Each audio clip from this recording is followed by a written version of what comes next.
স্বাগত নিউজ 24 সন্ধ্যার সংবাদে আপনাদের সঙ্গে আছি আমি তাসনিমে জান্নাত অর্থী এবং আমি সালেজুর চৌধুরী। এতক্ষণ দেখছিলেন সংবাদ শিরোনাম। এবারে পুরো খবর শুরুতেই করোনা প্রসঙ্গ আর এই বিষয়ে একগুচ্ছ প্রতিবেদন এবং পর্যালোচনা নিয়ে আমাদের আরেক স্টুডিও থেকে যুক্ত হচ্ছেন সহকর্মী রিশাদ হাসান। ধন্যবাদ অর্থী এবং জহুর, আপনাদের দুজনকেই। আসলে এ পর্যন্ত ডিসেম্বর মাসে মারা গেছেন 91 জন। এদের মধ্যে টিকা যারা গ্রহণ করেননি তাদের সংখ্যাই 82% বলছে স্বাস্থ্য অধিদপ্তর। এবং সেই সঙ্গে বিশ্বব্যাপী যে করোনা ভাইরাস পরিস্থিতি, সেখানে ষষ্ঠ দেশ হিসেবে 1 কোটি শনাক্তের তালিকায় নাম লিখেছে যে দেশ, সেটি হলো ফ্রান্স। আমরা শুরু করছি, যেহেতু বিশ্ব পরিস্থিতি এমন, সেহেতু আমরা প্রথমেই দেখতে চাই যে আমাদের বাংলাদেশের করোনা পরিস্থিতি আসলে কেমন। এক নজরে আমরা দেখব বাংলাদেশের করোনা পরিস্থিতি। এমআইএস এর তথ্য বলছে এ পর্যন্ত গেল 24 ঘন্টায় আক্রান্ত হয়েছেন 557 জন, 24 ঘন্টায় মৃত্যুবরণ করেছেন একজন।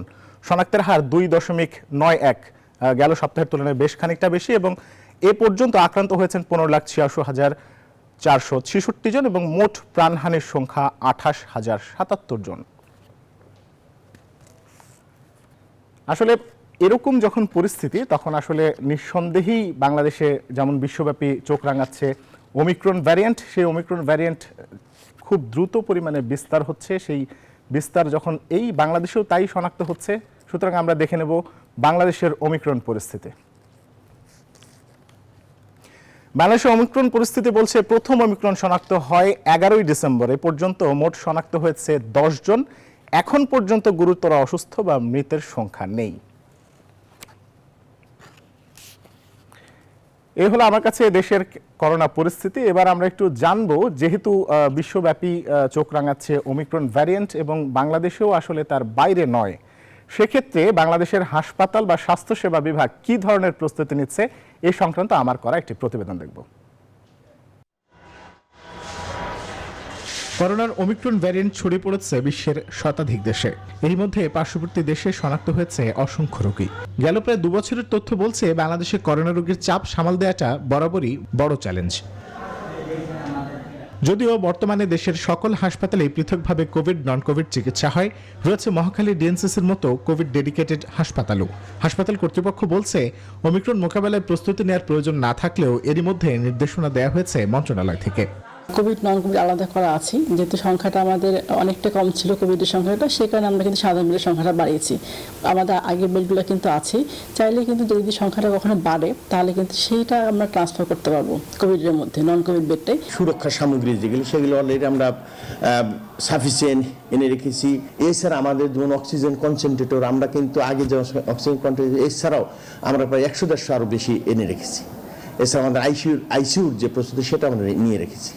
স্বাস্থ্যসেবা বিভাগের তথ্য মতে ঢাকা মহানগরীতে সরকারি বেসরকারি কোভিড শয্যা সংখ্যা 4,500-এর বেশি, 750 আইসিইউ, 423টি এইচডিইউ, 619টি high flow nasal cannula, oxygen concentrator রয়েছে 235টি।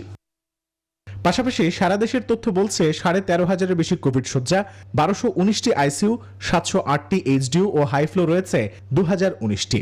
জনস্বাস্থ্য বিশেষজ্ঞরা বলছেন সারা দেশের সাথে মহানগরের দৃশ্যমান এই পার্থক্য তৈরি করতে পারে সামাজিক আতঙ্ক। অন্তত স্বস্তি পেতে পারে যে তাদের হাসপাতালগুলো করোনাকালীন জরুরি অবস্থায় স্বাস্থ্যসেবা দেওয়ার জন্য পূর্ণ প্রস্তুত রয়েছে। তা না হলে কিন্তু লোকজনের মধ্যে আতঙ্কটা এক ধরনের সামাজিক আতঙ্কে পরিণত হতে পারে। বিশ্বব্যাপী ওমিক্রন ব্যাপক সংক্রমণ ঘটালেও হাসপাতালে ভর্তি রোগীর সংখ্যা কম হওয়ার খবরে স্বস্তির কোনো অবকাশ নেই বলছেন জনস্বাস্থ্য বিশেষজ্ঞরা। ওমিক্রন প্রতিরোধে রাজধানীর যে কোভিড ডেডিকেটেড হাসপাতালগুলো রয়েছে, সেগুলো নতুন করে প্রস্তুতি নেবার তেমন কোনো প্রয়োজন নেই বলছে হাসপাতাল কর্তৃপক্ষ। অপরদিকে বিশ্বব্যাপী করোনার ওমিক্রন ভ্যারিয়েন্টের যে সংক্রমণ, তার ভাবাচ্ছে স্বাস্থ্যসেবা বিভাগকে। রিশাদ হাসান, নিউজ 24, ঢাকা। দেখছিলাম এখন পর্যন্ত বাংলাদেশের এই ওমিক্রন প্রতিরোধে কি ধরনের প্রতিরোধমূলক ব্যবস্থা গ্রহণ করা হচ্ছে সেই বিষয়ে দেখছিলাম। যদিও ডেল্টা ভ্যারিয়েন্ট বা পূর্ববর্তী যেসব ভ্যারিয়েন্ট আছে, সেসব ভ্যারিয়েন্টের বিরুদ্ধে বাংলাদেশ এর আগেও যুদ্ধ করেছে এবং সেখানে বেশ খানিকটা ক্ষেত্রে সফলও হয়েছে। এবার আমরা একটু দেখে নেব যে বিশ্বব্যাপী করোনার পরিস্থিতি বা এই ওমিক্রন পরিস্থিতি আসলে কেমন, যেহেতু বিশ্বের ষষ্ঠ দেশ হিসেবে 1 কোটি শনাক্ত রোগীর তালিকায় নাম লিখিয়েছে ফ্রান্স। সুতরাং আমরা একটু বিশ্ব পরিস্থিতি দেখব। ইউরোপ আমেরিকার বেশ কিছু দেশের পাশাপাশি ওমিক্রনের ব্যাপক প্রভাব পড়েছে ভারতেও। বছরের প্রথম দিনে দেশটিতে শনাক্ত হয়েছে ৬,৪০০ জন করোনা রোগী। রাজধানী দিল্লিতে করোনা শনাক্ত একদিনে লাফিয়ে বেড়েছে ৫০%। গেল ৬ দিনে পশ্চিমবঙ্গে আক্রান্তের সংখ্যা বৃদ্ধি পেয়েছে ১০ গুণ। শনাক্তের এই প্রবণতাকে সংক্রমণের শুরুর দিকের চেয়েও আশঙ্কাজনক বলে মনে করছেন বিশেষজ্ঞরা। ২৪ ঘন্টায় সর্বোচ্চ শনাক্ত হয়েছে ফ্রান্সে। একদিনে ২,১৯,০০০-এর বেশি আক্রান্ত হয়েছে দেশটিতে। দৈনিক সংক্রমণে ফ্রান্সের পরেই যুক্তরাজ্যের অবস্থান। দেশটিতে ১,৬২,০০০-এর বেশি করোনা রোগী শনাক্ত হয়েছে। ওমিক্রনের প্রাদুর্ভাব এবং দেশের মধ্যভাগের প্রবল তুষারপাতের কারণে নাজুক অবস্থায় রয়েছে যুক্তরাষ্ট্র। শনিবার সারা বিশ্বে ৪,৪০০ ফ্লাইট বাতিল হয়েছে, যার মধ্যে যুক্তরাষ্ট্রেই বাতিল হয়েছে ২,৫০০-এর বেশি। কোভিড চুক্তির আওতায় কর্মীদের কোয়ারেন্টাইন নিশ্চিত করতে রীতিমতো হিমশিম খাচ্ছে এয়ারলাইন্সগুলো। এখন পর্যন্ত বিশ্বজুড়ে ভাইরাসটিতে আক্রান্ত হয়েছে ২৮,৯৬,০০,০০০-এর বেশি মানুষ। ৫৪,৫৬,০০০ ছাড়িয়েছে মোট প্রাণহানির সংখ্যা। নিবির আমিন, নিউজ 24। দেখছিলাম বিশ্ব করোনা পরিস্থিতি নিয়ে নিবিড় আমিনের প্রতিবেদন। এবারে আমরা এই সংক্রান্ত আলোচনার জন্য আমাদের সঙ্গে স্টুডিওতে যুক্ত হবেন দুজন অতিথি। আমাদের সঙ্গে যুক্ত হবেন ডক্টর বিবর্তন সাহা, সদস্য ইন্ডিয়ান মেডিকেল অ্যাসোসিয়েশন, এবং একই সঙ্গে যুক্ত হবেন ডক্টর মুজাহিরুল হক, সাবেক উপদেষ্টা বিশ্ব স্বাস্থ্য সংস্থা। দুজনকেই শুভ সন্ধ্যা জানাচ্ছি। প্রথমে আমরা ডক্টর বিবর্তন সাহার কাছে যাব। ডক্টর বিবর্তন, আমাদেরকে একটু জানাবেন যে ভারতের যে বর্তমান করোনা পরিস্থিতি, সাময়িকভাবে লকডাউন করবারও যে সিদ্ধান্ত গ্রহণ করা হয়েছে, সেক্ষেত্রে আসলে ওমিক্রন প্রতিরোধে এখন পর্যন্ত প্রতিরোধমূলক ব্যবস্থা কি, এবং বাংলাদেশে আসলে ট্রান্সমিশন হওয়ার সম্ভাবনা আপনি কেমন দেখছেন? নমস্কার, নিউজ 24 তার সকল দর্শককে এবং সমগ্র বাংলাদেশ এবং বাংলাদেশের সকল মানুষকে আমার প্রণাম জানাই, আমার শুভেচ্ছা জানাই নববর্ষের। যে বিষয়টি নিয়ে আপনারা আজকে আলোচনা করছেন অত্যন্ত প্রাসঙ্গিক, যে সারা পৃথিবী জুড়ে এবং এই সাউথ ইস্ট এশিয়াতে করোনার প্রায় থার্ড ওয়েভ এবং তার সঙ্গে নতুন হাইলি ইনফেক্টিভ অতি সংক্রামক ওমিক্রন ভ্যারিয়েন্ট।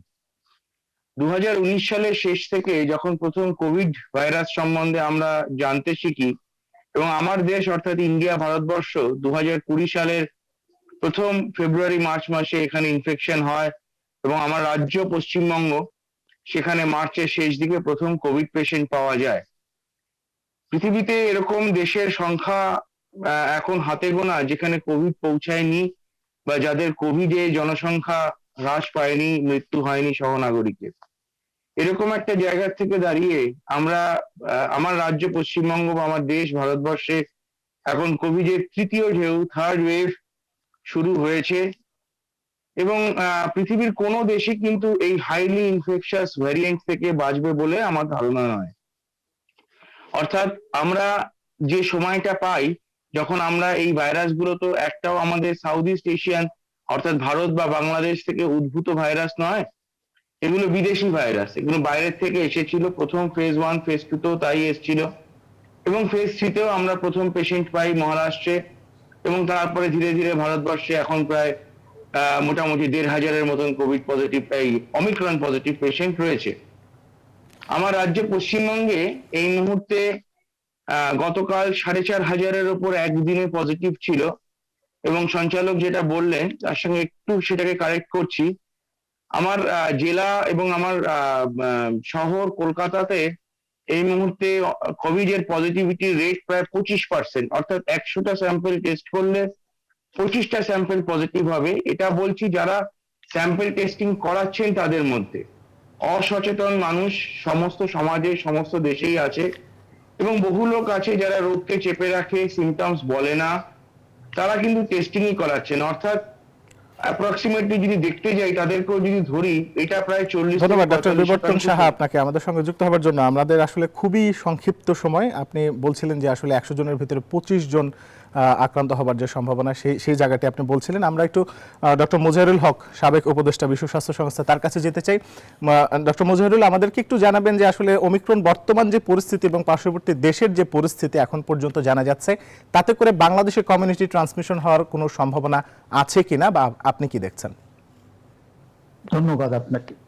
সবচেয়ে বড় খবর হলো যে আগামীকাল থেকে পশ্চিমবঙ্গে যত স্কুল আছে, যত কলেজ আছে এবং সেলুন আছে, সেগুলো কিন্তু বন্ধ ঘোষণা করা। এটা একদম লেটেস্ট ইনফরমেশন। তো এটা দিয়ে আমাদের শাহবাবু যেটা বললেন যে সিভিয়ারিটিটা উনি যেভাবে বর্ণনা করতেছিলেন, আমিও সেইভাবেই দেখি যে আমাদেরকে সতর্ক হতে হবে। কারণ অমিক্রন ওয়েভ যেটা, এটাতে এখন যেভাবে সেটা পশ্চিমবঙ্গে দেখা দিয়েছে, এটা বাংলাদেশের জন্য একটা হুমকি স্বরূপ। কিন্তু আমাদেরকে মনে রাখতে হবে, আপনারা যে দেখাচ্ছিলেন আমাদের প্রস্তুতি, সেই জায়গায় আমাকে একটু পরামর্শ দিতেই হয়। কারণ কমিউনিটি ট্রান্সমিশনের কথা আমরা বলি সবসময়। কমিউনিটি ট্রান্সমিশন হওয়ার আগে আমাদেরকে চিন্তা করতে হবে, আমরা কিন্তু একটা স্বস্তির জায়গায় আছি এখনো। আমাদের একেবারে নিচে এখনো আমাদের সংক্রমণের যে হার।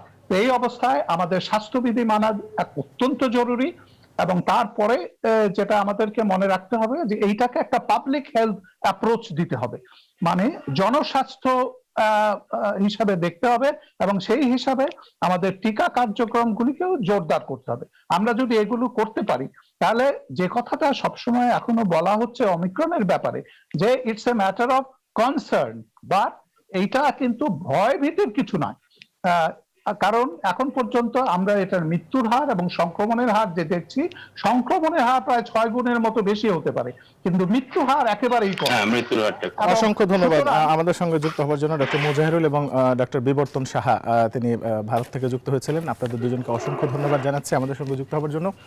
দর্শক, এতক্ষণ পর্যন্ত আমাদের সঙ্গে উপস্থিত ছিলেন ডক্টর বিবর্তন সাহা এবং সেই সঙ্গে ডক্টর মোজাহিরুল। তারা দুজনেই বলছিলেন যে আসলে কমিউনিটি ট্রান্সমিশন হওয়ার সংখ্যা বেড়ে গেলেও মৃত্যুর সংখ্যা বা যে কোনো সংখ্যা কিন্তু কম, এবং সেক্ষেত্রে কিন্তু গুরুত্বপূর্ণ ভূমিকা রাখছে ভ্যাকসিনেশন, এবং সেই ভ্যাকসিনেশন বাংলাদেশেও চলছে।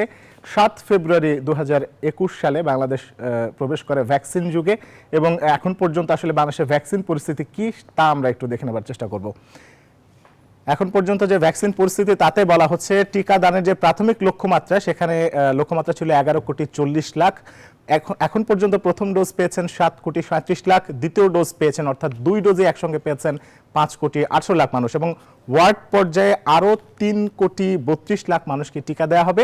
এবং সেই সঙ্গে যেহেতু বাংলাদেশে বুস্টার ডোজ দেওয়া চলছে, সেক্ষেত্রে এখন মার্চ নাগাদ সেই বুস্টার ডোজের সংখ্যা দাঁড়াবে 1 কোটিতে। অর্থাৎ নিঃসন্দেহে বলাই যাচ্ছে যে করোনার যে বর্তমান পরিস্থিতি বা ভ্যাকসিনেশন পরিস্থিতি একই সঙ্গে পাল্লা দিয়ে বেড়ে চললেও আসলে করোনার আগেই বেশ খানিকটা এগিয়েছে ভ্যাকসিনেশন কার্যক্রম। সেই সঙ্গে শিশুদেরও টিকা দেওয়া হচ্ছে অন্যান্যদেরকেও। এবারে আমরা একটু দেখে নিতে চাইবো যে আসলে আমাদের যে সারা বাংলাদেশ ব্যাপী যে প্রস্তুতিগুলো নেওয়া হচ্ছিল এই ওমিক্রন প্রতিরোধে, সেই প্রস্তুতির মাঠ পর্যায়ের বাস্তবতা, অর্থাৎ দেশের বিভিন্ন জায়গায় যেসব হাসপাতালগুলো রয়েছে, এর আগেও আমরা ডেল্টা ভ্যারিয়েন্টের সময় দেখতে পেয়েছি যে সেই হাসপাতালগুলোর অবস্থা বা কমিউনিটি ক্লিনিকগুলোর অবস্থা বেশ খানিকটা নাজুক হয়ে পড়েছিল। সেক্ষেত্রে বর্তমান বাস্তবতা আসলে কি? কোভিডের প্রথম ও দ্বিতীয় ঢেউ টালমাটাল করেছে এপ্রিল মে মাস জুড়ে। সেই ঝড় সামাল দিতে গিয়ে ফুটে উঠেছে হাসপাতালগুলোর কঙ্কালসার চিত্র। এখন বিশ্বজুড়ে ওমিক্রনের দাপট। কতটা প্রস্তুত দেশের হাসপাতালগুলো? নতুন করে আবার উঠেছে সেই প্রশ্ন। 2 বছরেও আলাদা কোনো উদ্যোগ নেই কোভিড আক্রান্ত রোগীর চিকিৎসায়। ভরসা সাধারণ ওয়ার্ডগুলোকে কোভিডের রূপান্তর।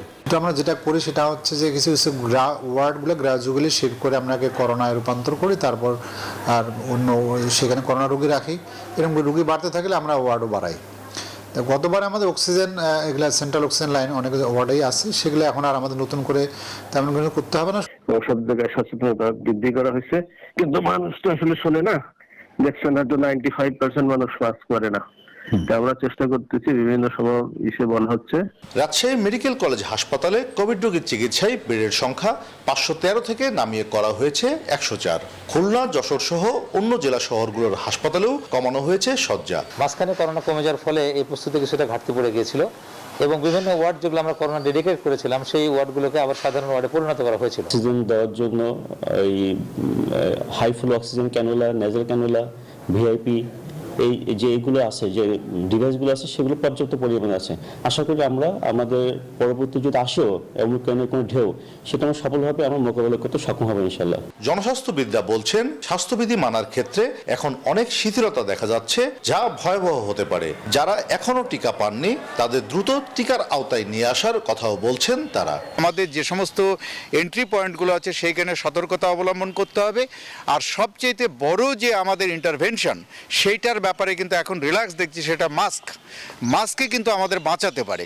জেলা সদরের হাসপাতালগুলোতে কোভিড রোগীর চিকিৎসা সংকুচিত করা হয়েছে, আর উপজেলা হাসপাতালগুলোর বিশেষায়িত বেড এখন বন্ধ। ফলে ওমিক্রন হানা দিলে শূন্য থেকে আবার শুরু করতে হবে ব্যবস্থাপনা। কাজী শাহেদ, নিউজ 24, রাজশাহী। দেখছিলেন বাংলাদেশের করোনার সংক্রমণ প্রতিরোধে আমাদের প্রস্তুতি। এবারে স্থানীয় পর্যায়ে কমিউনিটি ট্রান্সমিশন বিষয়ে আলোচনা করতে রাজশাহী থেকে আমাদের সঙ্গে যুক্ত হচ্ছেন জনস্বাস্থ্যবিদ অধ্যাপক ডাক্তার চিন্ময় কান্তি। চিন্ময় কান্তি, আপনাকে স্বাগত জানাচ্ছি। শুরুতে আপনার কাছে একটি জিনিস খুব সংক্ষেপে জানতে চাইবো যে আসলে মাঠ পর্যায়ে বা বাংলাদেশের বিভিন্ন জেলায় সীমান্তবর্তী এলাকাতে করোনার ট্রান্সমিশন হবার কোনো সম্ভাবনা আছে কিনা, আপনি কি দেখছেন? ডেফিনেটলি সংক্রমণ হওয়ার সম্ভাবনা আছে। সেক্ষেত্রে আমাদের যে কাজগুলো করতে হবে, এন্ট্রি পয়েন্টগুলোতে সতর্কতা অবলম্বন করতে হবে। আপনাদের আলোচনা শুনছিলাম, আলোচনাতে বারবার করে এসছে কিন্তু হাসপাতালগুলোর অবস্থা। প্যান্ডেমিক সিচুয়েশনে কিন্তু হাসপাতালগুলো ঠিক এইরকমই থাকে আর কি, কারণ প্যান্ডেমিক তো সারা বছর ধরে, সারা দশক ধরে থাকবে না, একটা পার্টিকুলার ঢেউ আসে, যার ফলে হাসপাতালের যে বেডগুলো আছে, নর্মাল বেডগুলো, সেগুলোকেই তখন তৈরি করা হয় সে সমস্ত চিকিৎসার জন্য। আমাদের ইন্টারভেনশনের মূল জায়গাটায় কিন্তু আমরা সতর্ক হতে হবে, সেটা হচ্ছে যে আমাদের প্রতিরোধের যে জায়গাটা। আজকে এরকম ভাইরাস বারবারই আসবে, হয়তো এবারের যে এই ভাইরাসটা ওমিক্রন বলেন, ডেল্টা বলেন, এগুলোর একটু ধরনটা একটু ভিন্নতর, সংক্রমণের ধরনটাও ভিন্ন, খুব দ্রুত সংক্রামিত হয়। সুতরাং সেই ক্ষেত্রে আমাদের যেটা করতে হবে সেটা হচ্ছে যে ভাইরাসটা যাতে শরীরের ভেতরে না ঢুকে, সেইটার জন্য আমাদের দরকার হচ্ছে স্বাস্থ্যবিধি মানা। তার মধ্যে একটা হচ্ছে মাস্ক। আজকে আমরা দেখুন, আমরা কিন্তু রেশনিং করি বিভিন্ন কাজে। যেমন ধরুন, আমরা টিকা দিচ্ছি বিনা পয়সায়, আমরা কন্ট্রাসেপ্টিভ বিতরণ করছি বিনা পয়সায়। আমাদের কিন্তু এখন সরকারকে চিন্তা করতে হবে যে ভ্যাকসিনের সাথে সাথে আমরা বিনা পয়সায় মাস্ক বিতরণ করতে পারি কিনা, এবং এটা করা খুব জরুরি। কিন্তু এই কাজটা করতে হলে আমাদের যেটা করতে হবে, শুধু সরকার একা পারবে না, সরকার এবং তার সাথে সাথে আর যে সমস্ত স্টেক হোল্ডার গুলো আছে তাদেরকে একত্রিতভাবে হয়ে আমরা কিন্তু মানুষের কাছে যেতে হবে এবং মানুষকে সাথে নিয়ে করতে হবে। একটা জিনিস বলা হয় বিজ্ঞানে যে knowledge without alternative is equal to zero. মানে আপনি জ্ঞান দিচ্ছেন কিন্তু তার বিনিময়ে কি দিচ্ছেন সেটা যদি আমি তার কাছে পৌঁছে দিতে না পারি, তাহলে কিন্তু মানুষ, এই যে আমরা বলি যে মানুষ কথা শুনে না, একেবারে নির্ভেজাল মিথ্যে কথা। কিন্তু মানুষ কথা শোনে, না শুনলে আপনি বাজারে যে পার্টিকুলার একটা বস্তু কিনে নিয়ে আসে কি করে, সে জানে না, চেনে না, বোঝে না। সুতরাং আমাদের এখন এই ওমিক্রন যে ঢেউটা সামনে আসছে, এটা একটা সুনামির মতো আসবে। এর যে সংক্রমণের গতি প্রকৃতি কিন্তু ভয়াবহ।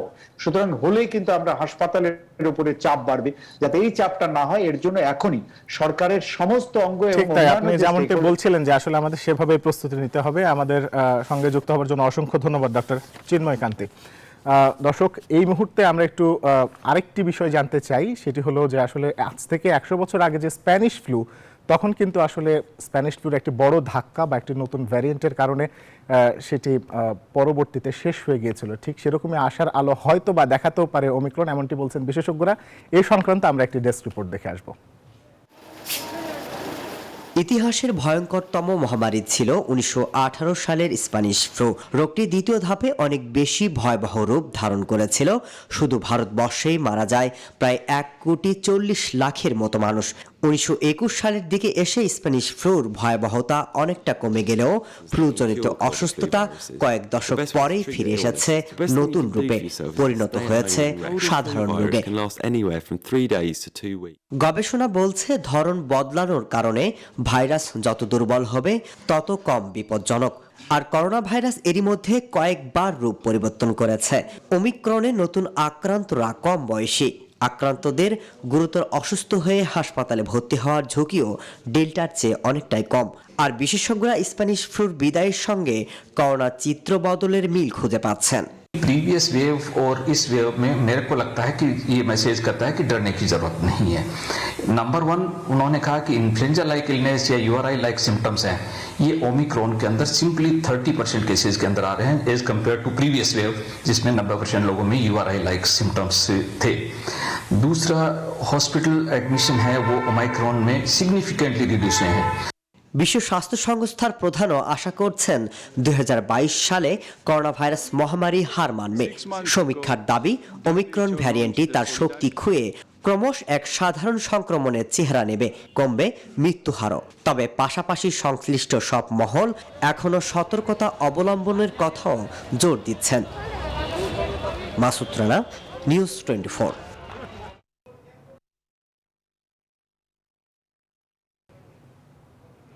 এই ছিল করোনা সংক্রান্ত এখনকার আয়োজন। এবারে আমরা চলে যাচ্ছি আমাদের মূল স্টুডিওতে। রিশাদ, অসংখ্য ধন্যবাদ আপনাকে। আমাদের সাথে করোনা বিষয়ক প্রসঙ্গ নিয়ে পর্যালোচনা করতে আরেক স্টুডিও থেকে যুক্ত হয়েছিলেন সহকর্মী রিশাদ হাসান। এবার অন্য প্রসঙ্গ। র্যাবের সাবেক ও বর্তমান কর্মকর্তার ওপর দেয়া মার্কিন প্রশাসনের নিষেধাজ্ঞা পুনর্বিবেচনা চেয়ে পররাষ্ট্রমন্ত্রী একে আব্দুল মোমেনের 2 সপ্তাহ আগে দেয়া চিঠির উত্তর এখনো মেলেনি। টেলিফোনে নিউজ 24-কে দেয়া এক প্রতিক্রিয়ায় তিনি জানান, জঙ্গিবাদ দমনে র্যাবের ভূমিকা, নিষেধাজ্ঞা নিয়ে বাংলাদেশের মানুষের মনোভাব এবং মার্কিন যুক্তরাষ্ট্রে প্রতি বছর মানবাধিকার লঙ্ঘনের ঘটনা উল্লেখ করে 2 সপ্তাহ আগে আনুষ্ঠানিক ওই চিঠি পাঠানো হয়েছে। বড়দিনে বন্ধ থাকায় তারা ওই চিঠি হাতে পেয়েছে কিনা তা নিশ্চিত নন পররাষ্ট্রমন্ত্রী। এটা অনেকদিন আগে জাবির মতো ছুটি, আমেরিকা প্রায় অফিস টফিস ছুটি বড়দিনের, তো যখন ইচ্ছুক খুলবে তখন তাদের হাতে দিবে আর কি। চলে গেছে অনেকদিন হলো, আমাদের মতো রেসপন্ড করে না তারা। তারা 2-3 মাসের মিনিমাম লাগবে তাদের একটা উত্তর দিতে। অভিযোগে তাদের কি করা হয়েছে, যে একটি হচ্ছে যে গত 10 বছরে 600 লোক নিখোঁজ হয়েছে। তো 10 বছরে 600 লোক নিখোঁজ, এই অভিযোগটা একটা নিতান্ত অলিক। আর আমেরিকাতে প্রতি বছর 1 লক্ষ লোক নিখোঁজ হয়, আর 10 বছরে 10 লক্ষ লোক নিখোঁজ। স্বল্পোন্নত দেশ থেকে উন্নয়নশীল কাতারে বাংলাদেশের উত্তরণ হঠাৎ করেই হয়নি। সুনির্দিষ্ট পরিকল্পনা এবং তার সুষ্ঠু বাস্তবায়নের ফলেই তা সম্ভব হয়েছে। শনিবার সকালে বঙ্গবন্ধু আন্তর্জাতিক সম্মেলন কেন্দ্রে উন্নয়নশীল দেশে উত্তরণ উদযাপন অনুষ্ঠানে এসব কথা বলেছেন প্রধানমন্ত্রী শেখ হাসিনা। তিনি জানান, 41 সালের মধ্যে দেশকে উন্নত রাষ্ট্রের তালিকায় নিয়ে যেতে অনেক বাধাই আসবে, তা অতিক্রম করেই এগিয়ে যাবে বঙ্গবন্ধুর স্বপ্নের সোনার বাংলা। বিস্তারিত শাহ আলী জয়ের রিপোর্টে। একসময় তলাবিহীন ঝুড়ির তকমা পাওয়া বাংলাদেশের উন্নয়ন চিত্র এখন বিস্ময় তৈরি করে বিশ্ববাসীর কাছে। বর্তমান বিশ্বে 31তম অর্থনীতির বাংলাদেশ 2036 সালে উঠে আসবে 25তম বৃহৎ অর্থনীতির দেশের তালিকায়। এমন বাস্তবতায় স্বল্পোন্নত দেশ থেকে বাংলাদেশকে উন্নয়নশীল দেশে উত্তরণের চূড়ান্ত সুপারিশ করেছে জাতিসংঘের সাধারণ পরিষদ। আর তা উদযাপনে ঢাকায় এই জমকালো আয়োজন, যেখানে শামিল হয়ে বাংলাদেশকে অভিনন্দন জানান উন্নয়ন সহযোগীরাও। The U.S. has been proud to partner with Bangladesh. Bangladesh has made remarkable progress in reducing poverty. ADB remains committed to supporting Bangladesh as it strives to become a developed nation by 2041. যার হাত ধরে বাংলাদেশের এই বদলে যাওয়া অনুষ্ঠানের মধ্যমণি প্রধানমন্ত্রী শেখ হাসিনা এ অর্জনে অভিনন্দন এবং কৃতজ্ঞতা জানান দেশের প্রতিটি মানুষকে। বলেন, এর মধ্য দিয়ে বঙ্গবন্ধুর সোনার বাংলা গড়তে আরো এক ধাপ এগিয়ে গেল দেশ। বাংলাদেশ আজকে স্বল্পোন্নত দেশ থেকে উন্নয়নশীল দেশ, এটা হঠাৎ করে আসে না।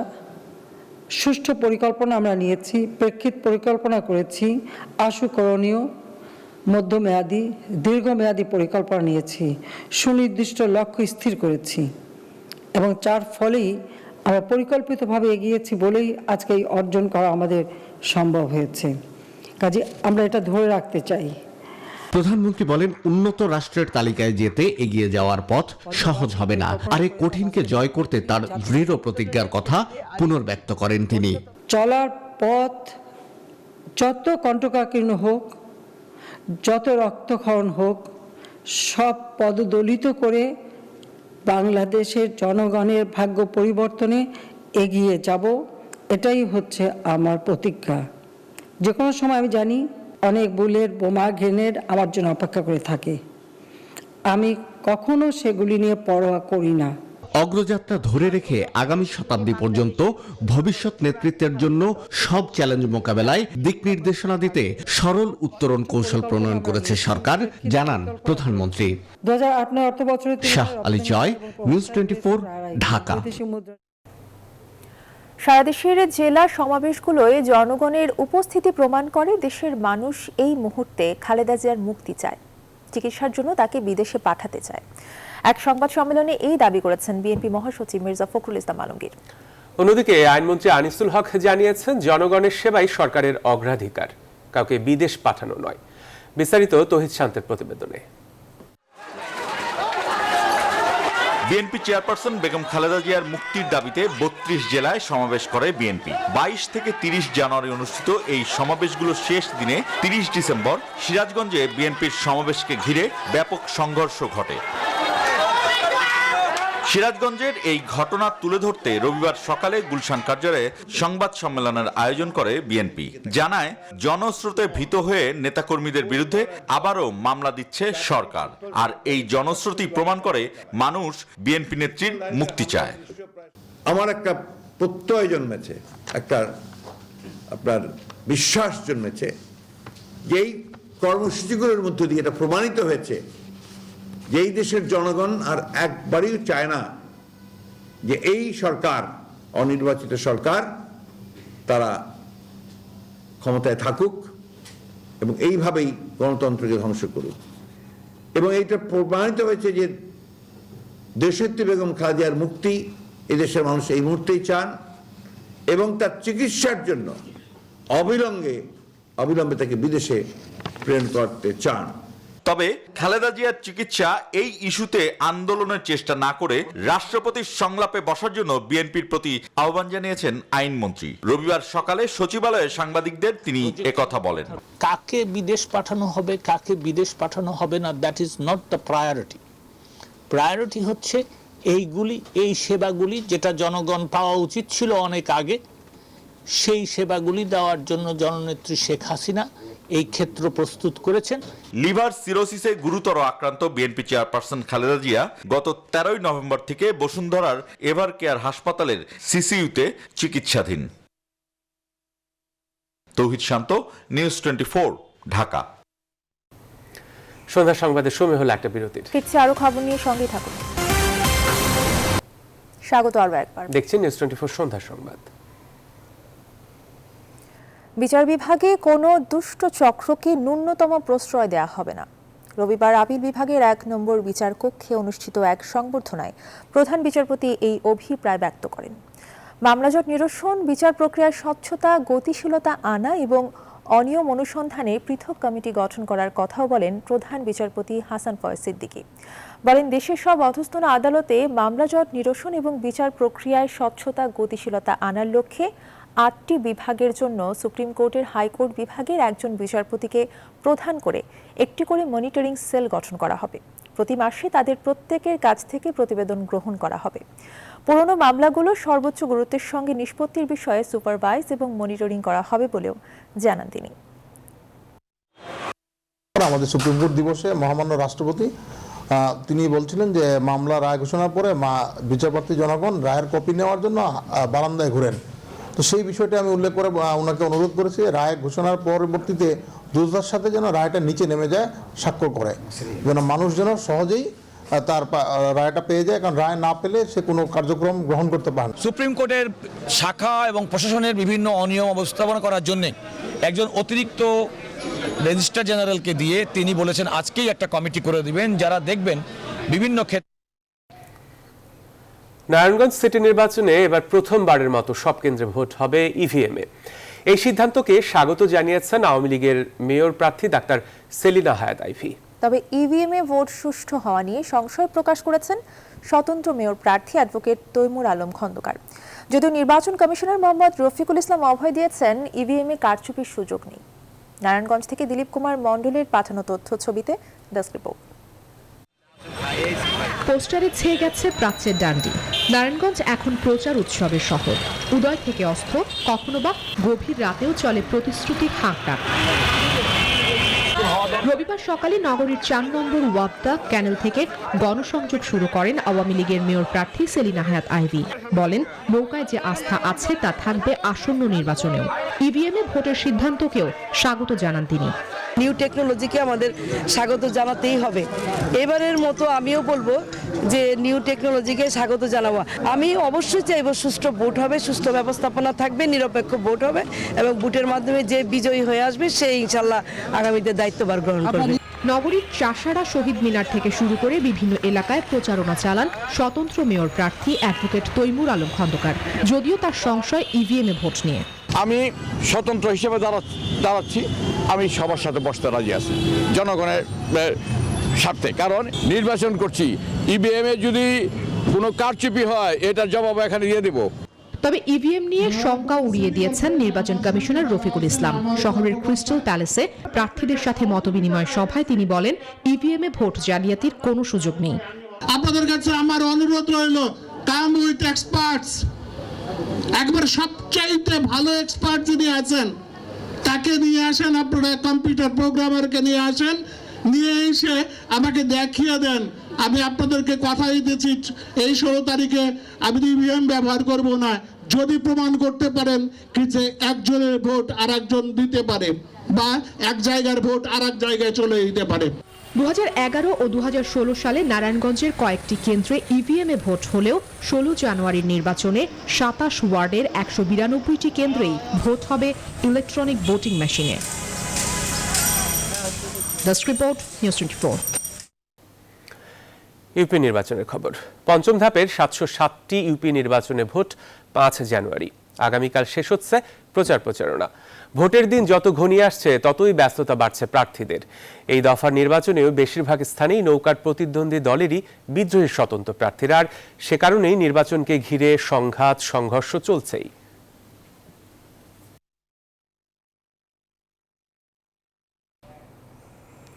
সুনামগঞ্জের দিরায়ে নির্বাচন পরবর্তী সহিংসতায় উভয় পক্ষের 8 জন গুলিবিদ্ধ হয়েছেন।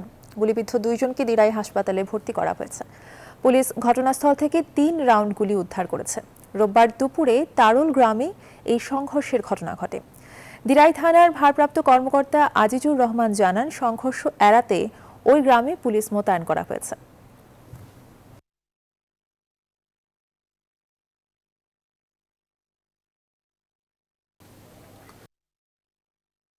দেশের বিভিন্ন স্থানে সড়ক দুর্ঘটনায় প্রাণ গেছে 11 জনের, আহত হয়েছেন অন্তত 10 জন। পুলিশ জানায়, বরিশালের মুলাদির কাজিরচর নালিকান্দি এলাকায় ট্রাকের ধাক্কায় 3 মোটরসাইকেল আরোহী মারা যান। এছাড়া বাকেরগঞ্জের বটতলা গাছের ধাক্কায় বাস নিয়ন্ত্রণ হারালে প্রাণ হারান এক যাত্রী। দিনাজপুরের বীরগঞ্জে ট্রাকের ধাক্কায় মৃত্যু হয়েছে 3 মোটরসাইকেল আরোহীর। জেলার বিরামপুরের পিকআপ চাপায় প্রাণ গেছে অপর এক সবজি বিক্রেতার।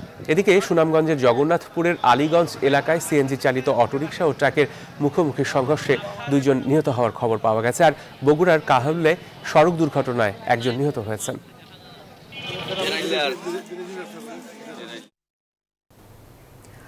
হোটেল, রেস্তোরাঁ কিংবা বিরিয়ানির দোকানে কখনো কি মহিষের মাংস খেয়েছেন?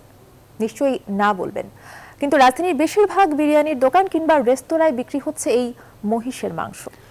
আমদানির পাশাপাশি দেশে উৎপাদিত মহিষের মাংস যায় কোথায়, কি খাচ্ছি আমরা? 4 পর্বের ধারাবাহিকের দ্বিতীয় পর্ব আজ। মেহেদী হাসান সুমনের ছবিতে বিস্তারিত জানাচ্ছেন সহকর্মী ফখরুল ইসলাম। রাজধানীর প্রতিটি বিরিয়ানির দোকানেই মেলে গরুর তেহারি। সুস্বাদু ভেবে নিশ্চিন্তে খান ভোক্তারাও। কিন্তু কজন জানেন দিনে দুপুরে প্রতারিত হচ্ছেন তারা? মহিষের মাংস যে কই যায় ওগুলো তো জানি না, কিন্তু কোনো হোটেলে তো আজ পর্যন্ত দেখলাম না যে মহিষের মাংস। সচরাচর জানি যে তেহারি গরুর তেহারিটাই হয়। গরুর তেহারি বিক্রেতাদের জিজ্ঞেস করতেই মুখ ফসকে বেরিয়ে আসে আসল রহস্য। গরু নয়, সবই মহিষের মাংসের বিরিয়ানি। আমি গরু বইলা বেশি, কিন্তু খাচ্ছি মহিষ। মহিষ ছাড়া হোটেলে চলে না। গরুর ছবি ঠিক আছে, কিন্তু আমরা মহিষ আগে থেকে ব্যবহার করি। অথচ মেনুতে গরুর মাংসের কথা বলে বাড়ানো হয়েছে বিরিয়ানির দামও। এত মহিষের মাংস কিভাবে কিংবা আসেই বা কোথা থেকে? প্রতি বছর দেশে আমদানি করা হয় 20,000 টনেরও বেশি মহিষের মাংস, সাথে আছে দেশে পালিত মহিষও। অনুসন্ধানে দেখা যায় আমদানিকৃত এসব মহিষের মাংস বিক্রি হচ্ছে রাজধানীর কামরাঙ্গীরচরের এই বাড়িতে, যেখানে ফ্রিজিং করে রাখা কয়েক টন মহিষের মাংস। গরুর মাংস মনে করে হোটেল, রেস্তোরাঁ কিংবা বিরিয়ানির দোকানে আপনারা যে মাংস খাচ্ছেন, দেখুন এই মাংসই ছড়িয়ে দেওয়া হচ্ছে 200 থেকে 300 টাকা দরে। কিছু মাংস পানিতে ভিজিয়ে রাখা, যেখান থেকে বেরিয়ে আসে পচা দুর্গন্ধ। প্যাকেটের গায়ে দেখা যায় এর সবই মহিষের মাথার মাংস, যেগুলো 200 থেকে 300 টাকায় বিক্রি করা হয়। অল ঢাকা শহরেই এই মাংস সেল হয়, ওখান থেকেই বিভিন্ন হোটেল, রেস্টুরেন্টে সব জায়গায় সবাই চালায় আর কি। মানুষ গরু মনে করে নরম করে পানিতে ভিজিয়ে কাইটে পরে যে বিক্রি করা হয়। এসব মহিষের মাংসের মেয়াদও বাকি আছে মাত্র 1 থেকে 2 মাস। যে হোটেল, রেস্তোরাঁ কোথাও কোথাও তারা এটা কিনে নিয়ে মহিষের গরুর মাংস বলে বিক্রি করে, এটা অবশ্যই আইনের চরম বরখেলাপ। আমরা যদি এই ধরনের প্রমাণ পাই, তাদের বিরুদ্ধে আমরা কঠোর আইনগত ব্যবস্থা নেব। সারা দেশের হোটেল, বিরিয়ানির দোকানগুলোতে গরুর মাংস বলে মহিষের মাথার মাংস বিক্রির এমন প্রতারণা বন্ধের জোর দাবি ভোক্তাদের। ফখরুল ইসলাম, নিউজ 24, ঢাকা। রাজধানীর বনানী থানায় মাদকদ্রব্য নিয়ন্ত্রণ আইনের মামলায় নায়িকা পরিমণি সহ 3 জনের বিরুদ্ধে অভিযোগ গঠনের শুনানি 5 জানুয়ারি। ঢাকা আইনজীবী সমিতির এক সদস্যের মৃত্যুতে আদালতের কার্যক্রম বন্ধ থাকায় রবিবার শুনানি হয়নি। ঢাকার বিশেষ জজ আদালত 10-এর বিচারক মোহাম্মদ নজরুল ইসলাম শুনানির দিন ধার্য করেন। আসামিপক্ষের আইনজীবী বলেন, মামলাটির তেমন কোনো ভিত্তি নেই। পরিমণি দ্রুতই অভিযোগ থেকে রেহাই পাবেন। এর আগে গত 14 ডিসেম্বর ঢাকার বিশেষ জজ আদালতে পরিমণি সহ 3 জনের বিরুদ্ধে অভিযোগ গঠনের শুনানির দিন ধার্য ছিল, কিন্তু অসুস্থ থাকায় ওই দিন আদালতে উপস্থিত হননি পরিমণি।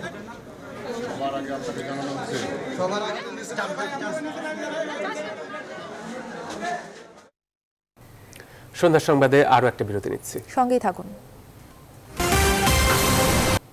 সন্ধ্যা সংবাদে আরো একবার স্বাগত। এবারে ফার্স্ট সিকিউরিটি ইসলামী ব্যাংক অর্থ বাণিজ্যের সংবাদ।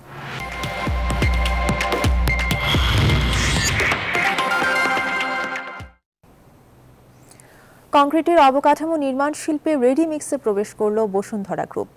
ঢাকার দক্ষিণ কেরানীগঞ্জে Bashundhara readymix and construction industries limited BRMCIL নামে এই শিল্পের যাত্রা শুরু করল বাংলাদেশের অন্যতম বৃহৎ শিল্প প্রতিষ্ঠান। শনিবার কেরানীগঞ্জের হাসনাবাদে রেডিমিক্স কারখানার উদ্বোধন করেন বসুন্ধরা গ্রুপের ভাইস চেয়ারম্যান সাফওয়ান সোবহান। এ সময় তিনি বলেন, আধুনিক কংক্রিট ল্যাব, দক্ষ ইঞ্জিনিয়ার ও অভিজ্ঞ উৎপাদন কর্মীর মাধ্যমে গুণগত মানসম্পন্ন রেডিমিক্স উৎপাদন করতে চায় বসুন্ধরা গ্রুপ। এর আগে ফিতা কেটে প্রকল্পটির শুভ উদ্বোধন করেন তিনি। এরপর পুরো প্রকল্প এলাকাটি ঘুরে দেখেন। এ সময় তিনি আরও বলেন, দেশের ক্রমবর্ধমান উন্নয়নের অন্যতম অংশীদার বসুন্ধরা শিল্প গোষ্ঠী বাণিজ্যিকভাবে রেডিমিক্স সরবরাহ শিল্পে যুক্ত হলো। উদ্বোধনী অনুষ্ঠানে জানানো হয়, বসুন্ধরা রেডিমিক্সে প্রস্তুত কংক্রিট নিজস্ব ল্যাবে অত্যাধুনিক মেশিনে মান নিয়ন্ত্রণের পরেই নিজস্ব পরিবহন ব্যবস্থাপনায় গ্রাহকের কাছে পৌঁছে দেওয়া হয়। এ সময় আরও উপস্থিত ছিলেন টগি শিপিং অ্যান্ড লজিস্টিক্স লিমিটেডের প্রধান পরিচালন কর্মকর্তা খায়রুল বশির খান, প্রধান পরিচালন কর্মকর্তা মির্জা মুজাহিদুল ইসলাম, সিনিয়র নির্বাহী পরিচালক engineer Amanullah, head of division marketing and business development Mohammad Taufiq Hasan, head of operation BRMCIL Shishir Kumar Biswas, AGM sales Jalal Uddin এবং গ্রুপের অন্যান্য কর্মকর্তাবৃন্দ। সংবাদে আরেকটা বিরতি নিচ্ছি, বিরতির পর আবারও স্বাগত। দেখছেন নিউজ 24 সংবাদ। আর এবারে খেলার খবর জানাতে আমাদের সাথে আরেক স্টুডিও থেকে যুক্ত হচ্ছেন পিঙ্কি। ধন্যবাদ অর্থে আপনাকে। আর এবার ক্লেমান খেলার সংবাদ।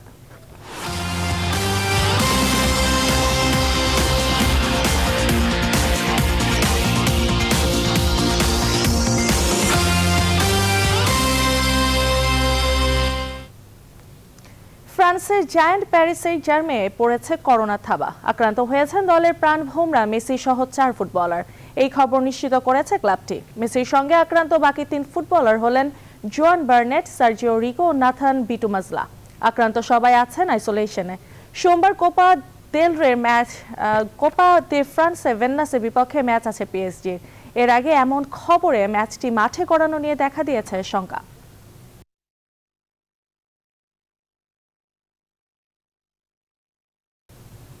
এই ছিল এখনকার মতো খেলার সংবাদ। মূল স্টুডিওতে ফিরে যাচ্ছি অর্থী এবং জোহরের কাছে। ধন্যবাদ পিঙ্কি আপনাকে। আর এর সাথে শেষ করছি এখনকার আয়োজন। আরো খবর ও তার বিশ্লেষণ জানতে ভিজিট করুন news24bd.dp তে। সাথে থাকা সবাইকে ধন্যবাদ।